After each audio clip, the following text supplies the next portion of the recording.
Missoula leaders are hoping an open house this week will help them fill in the gaps in which a recent survey said residents are willing to pay higher taxes if the money is spent on streets and roads. And that's info which will be especially helpful as the city develops next year's budget.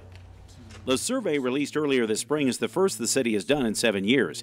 It found that while people are content, especially with police and fire services, most believe Missoula could do more to fix streets.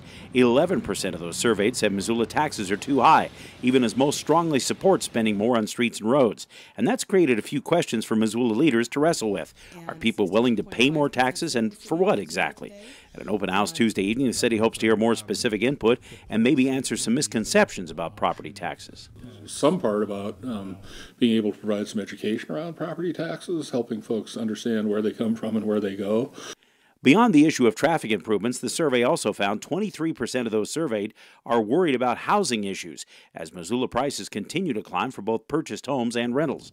Mayor England would like to know exactly how Missoula residents would prefer to tackle that issue.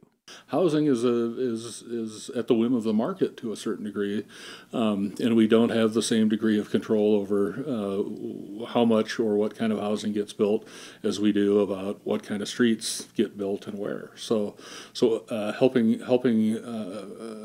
us understand our role in that picture, I think, is important.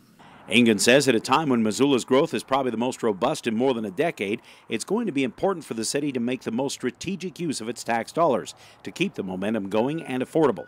Municipal budgeting is a balancing act. It always is, always will be. And, you know, frankly, the more information we have, the better off we are in terms of trying to strike that balance.